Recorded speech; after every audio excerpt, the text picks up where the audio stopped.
प्रभु यीशु मसीह के नाम में आप सभी को जय मसीह की। मेरे प्रियो, आप सभी लोग जानते हैं कि इजराइल और हमास के बीच में जो युद्ध हो रहा है, युद्ध के दौरान काफ़ी लोगों की मृत्यु हो गई है। जी हाँ, एक दूसरे के ऊपर हमला किया जा रहा है। इजराइल है वो हमास के ऊपर अटैक कर रहा है, फिलिस्तीन के ऊपर अटैक कर रहा है। सबसे ज़्यादा जो नुकसान है वो गाजा शहर में हुआ है, जहाँ पर काफ़ी लोगों की मृत्यु हो गई है। अभी अभी ये खबर आ रही है, हमारे क्रिश्चियन न्यूज़ के द्वारा ये मालूम चल रहा है कि गाजा शहर में एक के ऊपर बम से हमला किया था। इस बम हमले में काफ़ी लोगों की मृत्यु हुआ था, लेकिन उसमें से 19 हमारे क्रिश्चियन भाई बहन की भी मृत्यु हुई थी। कई लोग उस चर्च में शरणार्थी थे, कई लोग उस चर्च में आकर शरण ले रहे थे। उसी समय किसी ने अटैक कर दिया है, हमला कर दिया है, बम ब्लास्ट हो गया, जिसके कारण से 40 लोगों की मौत हो गई है और उनमें से 19 जो मसीही लोगों की भी मौत हो गई है। स्पष्ट नहीं हो पा रहा है कि जो हमला है वो किसने किया है।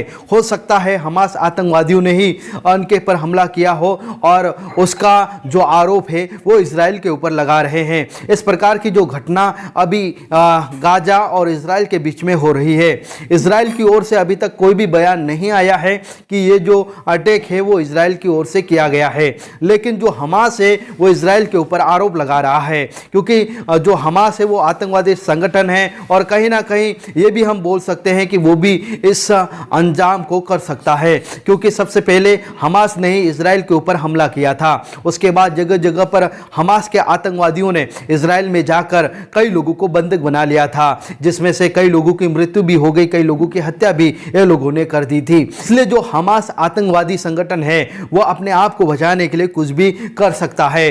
तो एक चर्च में इस प्रकार से हमला करना बहुत ही चिंता की विषय है। क्रिश्चियन न्यूज़ के अनुसार बताया जा रहा है कि अंतर्राष्ट्रीय चिंता, गाजा शहर में सेंट पोरफिरियस ग्रीक ऑर्थोडॉक्स चर्च में एक रात को विस्फोट हो गया।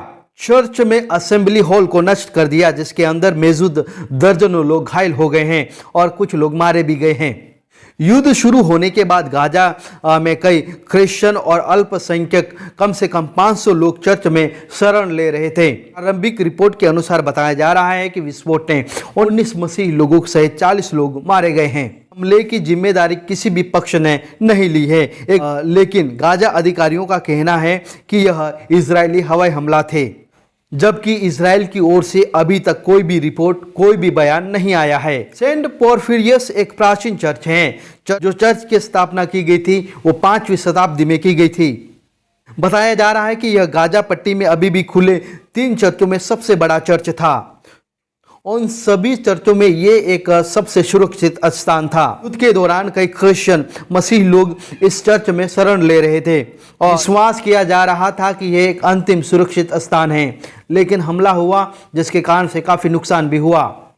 चर्च का कहना है कि जरूरतमंद लोगों की सहायता करना और उनको शरण देना हमारा कर्तव्य है। चर्च इस बात पर जोर दे रहा है कि युद्ध के समय में शांति की आवश्यकता है। सभी चीज़ें प्रदान करने और अपने क्रिश्चियन मूल्यों में एक अच्छा काम करने और धार्मिक और मानवीय काम करने के लिए जो चर्च है वो प्रतिबद्ध है, वो इस काम को कभी नहीं छोड़ेगा। कृपया करके प्रार्थना करें। आप सभी को जय मसीह की। Praise the Lord.